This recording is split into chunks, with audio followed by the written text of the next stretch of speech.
ఇందా వెంకటేశ్వర సుప్రభాతాన్ని తెలుసుకునే ప్రయత్నం చేద్దాం. వెంకటేశ్వర సుప్రభాతాన్ని ప్రతిరోజు తిరుమలలో జయ విజయులకు ఎదురుగా ఉన్నటువంటి మండపాన్ని తిరుమామణి మండపం అని పిలుస్తారు. 16 స్తంభాలు ఉన్నటువంటి మండపం.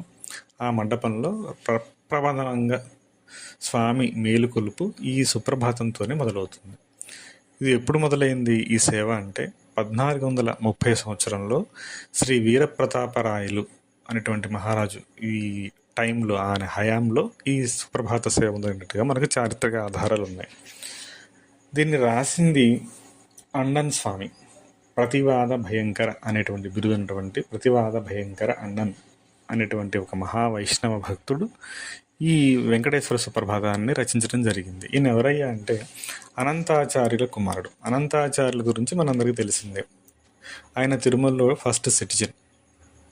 ఆయనే అక్కడ స్వామి కైంకర్యం భగవద్ రామానుజుల ఆజ్ఞానుసారం తిరుమలలో ఉండి స్వామి కైంకర్యం కోసం ఒక చెరువును త్రవ్వి ఆ చెరువు నీళ్ల ద్వారా పూలు తీసుకొచ్చి ఆ పూలతో స్వామికి కైంకర్యం చేసినటువంటి మహాభక్తుడు. ఆయన కుమారుడు అనమాట ఈ అన్నన్ స్వామి.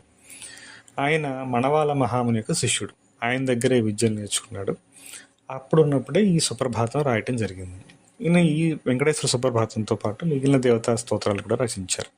సో అందులో ఎక్కువ ఫేమస్ అయింది, ఎక్కువ ప్రఖ్యాతిగాంచింది వెంకటేశ్వర సుప్రభాతం.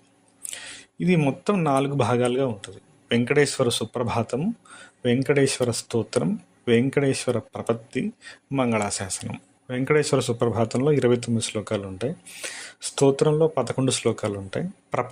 ప్రపత్తి అంటే శరణాగతి చెందటం, గురువులకి తర్వాత భగవంతుడికి శరణాగతి. శ్రీ వెంకటేశ శరణం శరణవు ప్రపద్యే అట్లా అంటాం కదా. అట్లా ఒక్కొక్క దానికి ఒక్కొక్క డిఫరెంట్ పార్ట్స్ అనమాట ఇవి. ప్రభాతం, స్తోత్రం, ప్రపత్తి, తర్వాత మంగళాశాసనం. మంగళాశాసనం మొదట రచించలేదు. తర్వాత వాళ్ళ గురువు మణవాల మహాముని యొక్క ఆజ్ఞ అనుసరించి ఆయన మిగిలిన 14 శ్లోకాలు కూడా చేర్చి మొత్తం 70 శ్లోకాలు అనమాట ఇవి. సరే, ఇది మన శక్తానుసారం మనం నేర్చుకునే ప్రయత్నం చేద్దాం. ఇక్కడ ఈ అన్నన్ స్వామి ఈ సుప్రభాతాన్ని రచించడం జరిగింది. అందులో అది ఎప్పుడు అంటే ఈ సేవ 1430 నుంచి అంటే నిరంతరాయంగా నిర్విరామంగా అప్పటి నుంచి ఇప్పటివరకు కొనసాగుతూనే ఉంది. ప్రతిరోజు స్వామికి సుప్రభాతంతో మేలుకొలుపుతారు. ఈ మన తెలుగు రాష్ట్రాల్లో ప్రపంచవ్యాప్తంగా ఉన్న శ్రీవారి భక్తులు అందరూ వింటారు. మరీ ముఖ్యంగా తెలుగు వాళ్ళు ఎక్కువగా వింటారు. సో ఇది సుప్రభాతం యొక్క నేపథ్యం. సో మొట్టమొదటి శ్లోకం ఏంటంటే బాలకాండ నుంచి అసలు ఆ యొక్క శ్లోకాన్ని గ్రహించారు. విశ్వామిత్రుడి వెంట రామలక్ష్మణ